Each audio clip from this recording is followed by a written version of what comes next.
नमस्कार दोस्तों, स्वागत है आपका हमारे ओनली शिक्षा के यूट्यूब चैनल में। डेट है आज की 25 दिसंबर 2020 और ये है हमारे द हिंदू एडिटोरियल का अनाउंसमेंट। पहले तो मैं आपको विश देना चाहूँगा मैरी क्रिसमस की। एंड आज हम यहाँ पे दो आर्टिकल को डिस्कस करेंगे। हमारा जो फर्स्ट आर्टिकल है उसका नाम है the farmer protest trust and half truth. इस आर्टिकल कंटेस्ट है कि आज इस आर्टिकल के द्वारा आज हम ये जानेंगे कि जो प्रोटेस्ट किया जा रहा है गवर्नमेंट और फार्मर्स की साइड से क्या क्या ट्रुथ है, क्या क्या हाफ ट्रुथ है, उसमें उससे संबंधित है ये आर्टिकल। इस आर्टिकल में बोला जा रहा है कि आज भारत की कैपिटल दिल्ली के बॉर्डर्स पर फार्मर्स द्वारा काफ़ी प्रोटेस्ट किया जा रहा है, जिसमें आज उन पॉइंट्स को समझेंगे जिन पर प्रोटेस्ट किया जा रहा है। गवर्नमेंट के साइड से क्या पॉइंट्स है और फार्मर की साइड से क्या पॉइंट्स रहे। फार्मर द्वारा जो प्रोटेस्ट किया जा रहा है, जो किसान है पंजाब और हरियाणा के, उन्हीं द्वारा पूरी market agriculture produce market committee में उनके द्वारा 45% तक वीट और राइस को उगाया जाता है, जिसमें उस कमेटी द्वारा रेगुलेशंस और मिनिमम सपोर्ट प्राइस दिया जाता है। वीट राइस में पंजाब और हरियाणा में ये प्रोविजंस को लाया गया था पास्ट के 50 सालों से भी पहले, जिसमें जब भारत में ग्रीन रेवोल्यूशन को लाया गया था, जिसमें इन फार्मर्स द्वारा ज़्यादा से ज़्यादा पार्टिसिपेट किया जा सके, जिससे ग्रीन रेवोल्यूशन काफ़ी ज़्यादा सक्षम रहा पंजाब हरियाणा में, जिस कारण उन किसानों की भी काफ़ी इम्प्रूवमेंट हो पाई थी। जिसमें एमएसपी को सिर्फ वीट और राइस पर लगाया गया था, जो पंजाब और हरियाणा की मेन क्रॉप में आती है, जिससे लेकिन अन्य क्रॉप्स को नहीं रखा गया था एमएसपी में। और इसीलिए नॉर्थ वेस्ट में ज़्यादा से ज़्यादा सपोर्ट किया जाता है एमएसपी को, और पूरे भारत में ऐसा नहीं है कहीं भी। और पंजाब और हरियाणा के फार्मर्स के लिए जो मंडी में जो मिडल मैंस होते हैं, जिन्हें किसान द्वारा उन्हें अपना एक लाइफलाइन माना जाता है, जो वो चाहते ही नहीं कि मिडल मैन को हटाया जाए। इन न्यू फॉर्म बिल्स के अनुसार उन्हें काफ़ी हेल्प मिलती है, जिससे वेगिंग में, ग्रेडिंग में, ग्रेन्स की कमी को पूरा करने में, और कई ऐसे भी जो फर्टिलाइज़र पेस्टिसाइड एजेंट्स हैं उनके द्वारा भी उन किसानों को हेल्प मिलती है। मनी लेंडर्स द्वारा भी, और खेती की सारी नॉलेज भी प्रोवाइड कराई जाती है उन फार्मर्स को इनके द्वारा। और जो मिडलमैन ज़्यादातर जाट सिक्स हैं और जो खुद फार्मर भी हैं, एपीएमसी मंडीज़ के द्वारा ट्रांजैक्शन फ़ी चार्ज की जाती है, टैक्स लगाया जाता है, तो निर्धारित किया जाता है स्टेट गवर्नमेंट के द्वारा, और जो टैक्स फ़ी प्राप्त होती है उसे रोड्स के कंस्ट्रक्शन व स्टोरेज फैसिलिटीज़ के लिए यूज़ में लाया जाता है। और आज के न्यू बिल से कॉन्ट्रैक्टिंग फार्मिंग को लाया जा रहा है, जो काफ़ी ज़्यादा मुश्किल है, जिसके लिए दो कारण बोले जा रहे हैं। पहला कि स्मॉल फार्मर्स द्वारा हमेशा कंप्लेन रहती है कि जो बड़े कॉन्ट्रैक्टर होते हैं उनके द्वारा जो कमिटमेंट प्रोमिस किए जाते हैं उन्हें पूरा ही नहीं किया जाता, और जब फसल कट चुकी होती है उसके बाद उनके द्वारा उस प्रोड्यूस गुड्स को ख़रीदा ही नहीं जाता, और प्राइसेस में हमेशा बार्गेन के कारण कॉन्ट्रैक्ट फार्मिंग चल ही नहीं पाती। और दूसरा कारण है कि अगर उनके द्वारा अपने लैंड को कॉन्ट्रैक्ट के लिए दिया जाता है तो उसे वापस लिया ही नहीं जा सकता। जब तक कॉन्ट्रैक्टिंग पीरियड ख़त्म नहीं हो जाता तब तक उन पर इन्वेस्ट ही नहीं किया जा सकता। और एंटी ज़मींदारी की पॉलिसी होना, जिसके कारण फार्मर द्वारा उस लैंड पर काम ही नहीं किया जा पाता। इन सब कारणों से हमेशा ही कॉन्ट्रैक्ट फार्मिंग के द्वारा कोई अच्छे आउटकम ही नहीं आ पाते। और गवर्नमेंट साइड से उस पूरे विवाद पर यह कहा जा रहा है कि जो एमएसपी को जो पास्ट में रखा गया था वो कभी एक लॉ था ही नहीं, वो सिर्फ एक पॉलिसी थी, और आज फार्मर्स द्वारा उसे लॉ बनाने के लिए प्रोटेस्ट किया जा रहा है, जो काफ़ी गलत है। ऐसा गवर्नमेंट के साइड से एमएसपी के लिए कहा जा रहा है। और सभी जो एग्रीकल्चर प्रोड्यूस गुड्स हैं उनके प्राइजेस में अप एंड डाउन होते रहते हैं, मार्केट्स के प्राइजेस में फ्लक्चुएशन आने से, जिसके लिए गवर्नमेंट द्वारा पास्ट में कुछ अच्छे ईयर्स, कुछ बैड ईयर्स के डेटा को शो किया गया, जिसमें एग्रीकल्चर मार्केट द्वारा हर एक गुड्स के लिए अच्छे से फंक्शनिंग की जा सके। और गवर्नमेंट द्वारा कहा जा रहा है कि पास्ट के एमएसपी की नीड थी जब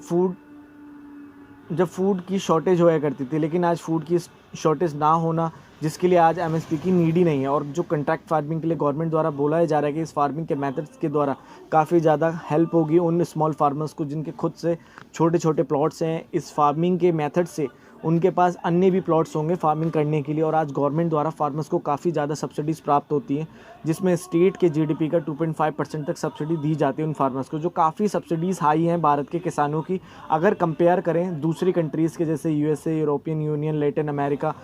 जापान के किसानों के मुकाबले में। गवर्नमेंट के अनुसार इंडियन किसान्स को 45 से 50 बिलियन डॉलर की सब्सिडी दी जाती है, और जो यूएसए में 20 बिलियन डॉलर की, यूरोपियन यूनियन में 39 बिलियन डॉलर की, और जापान में सिर्फ 46 बिलियन डॉलर की दी जाती है।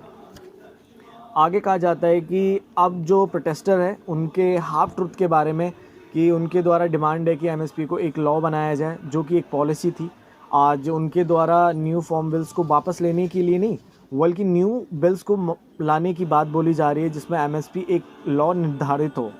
और दूसरा है कि आज कई एग्रीकल्चर प्रोड्यूस गुड्स ऐसे हैं जिनके प्राइसेस काफ़ी हाई हैं इंटरनेशनल में, जिसके लिए फार्मर्स द्वारा बोला जा रहा है कि अगर वे अपने गुड्स को ग्लोबली सप्लाई चेन में शामिल करते तो शायद उन्हें अपने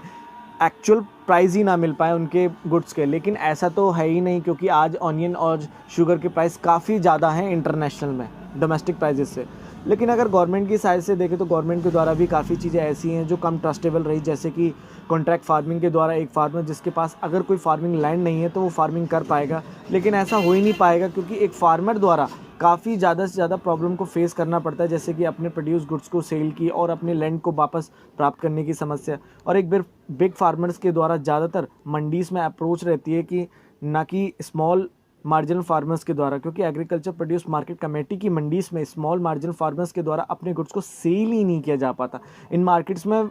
ट्रांसपोर्टेशन कॉस्ट काफ़ी ज़्यादा महंगी पड़ती है उन्हें, जिस कारण वे अपनी बड़ी बड़ी मंडीज़ में जा ही नहीं पाते, जिसलिए वे आसपास की मंडीज़ में अप्रोच करते हैं।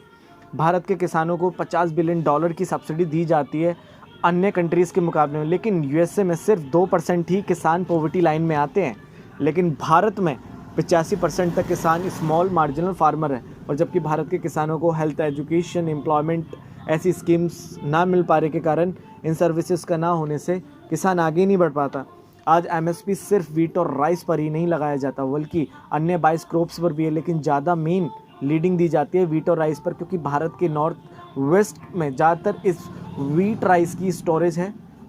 अच्छी सी, और पास्ट में जब भी फूड इनसिक्योरिटीज़ आई हैं तब उन्हें फुलफिल वीट राइस द्वारा ही किया गया है। आगे बोला जाता है कि आज पंजाब हरियाणा के किसानों द्वारा खेती के मेथड से उनके द्वारा इकोलॉजिकल इम्बैलेंस आए हैं, जिसमें सॉइल की काफ़ी प्रॉपर्टीज़ को नष्ट किया गया है, जिसमें एपीएमसी और एमएसपी अच्छे से मिलने से नॉर्थ वेस्ट में पैडी वीट की ज़्यादा बड़े स्केल पर खेती होने से वहाँ के सॉइल के न्यूट्रिशन ख़त्म हो गए और वहाँ के ग्राउंड वाटर रिसोर्सेज को भी धीरे धीरे करके ख़त्म किया जा रहा है। रिसोर्सेज की खेती के लिए काफ़ी ज़्यादा पानी चाहिए होता है, लेकिन पंजाब हरियाणा में ज़्यादा रेन ना होने से वहाँ के ग्राउंड वाटर को ज़्यादा यूज़ में लाया जाता है, इससे वो वाटर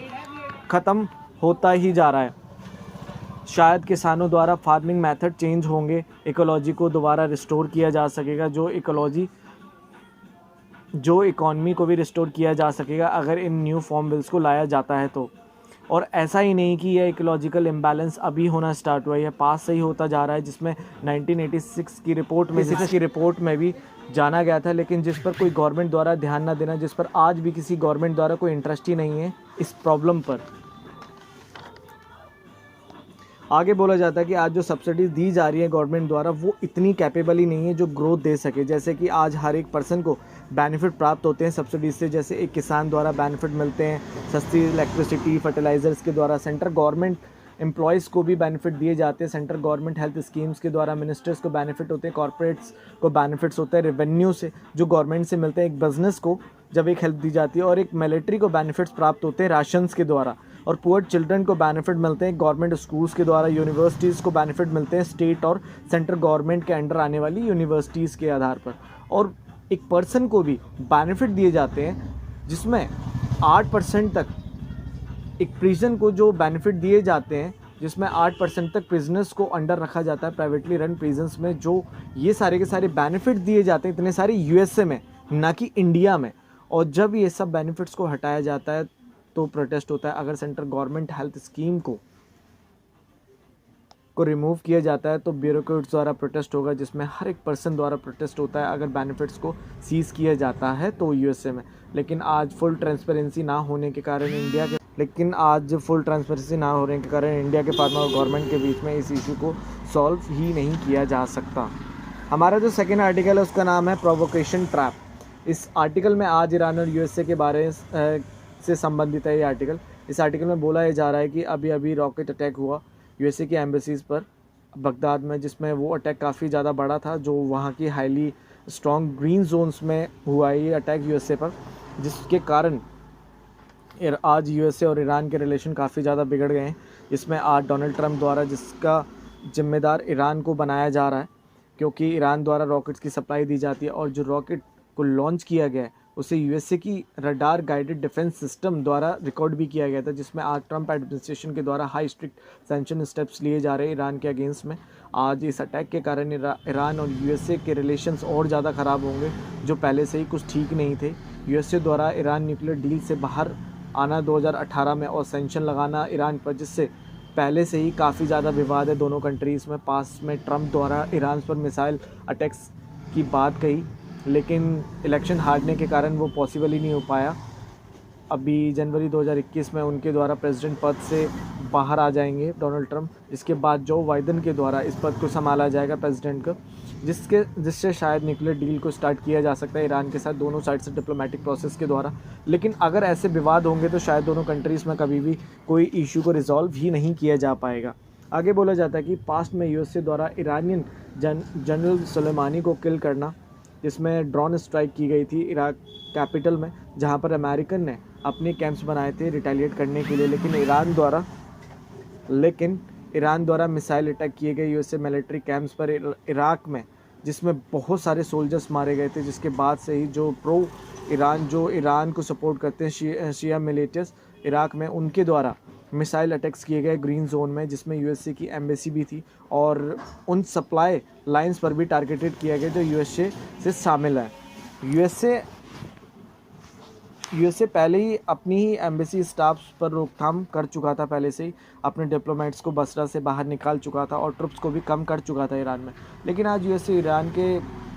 रिलेशन काफ़ी बिगड़ चुके हैं, जिसके कारण ये प्रेसिडेंट ट्रंप द्वारा स्ट्रिक्ट सैंक्शन लगाना, जिसका कारण इंटरनेशनल डील ख़त्म हुई है, ज़्यादा से ज़्यादा प्रेशर बनाया गया ईरान पर, जिससे आज खतरा बढ़ता ही जा रहा है। अमेरिकन एम्बेसी के साथ साथ ईरान के मिलिटेंट्स और उनके प्रॉक्सीज़ द्वारा ऑयल फैसिलिटीज़, टैंकर्स पर भी टारगेटेड बनाया जा रहा है ईरान के द्वारा। पास्ट में पिछले 2 सालों में, इस मंथ की स्टार्टिंग में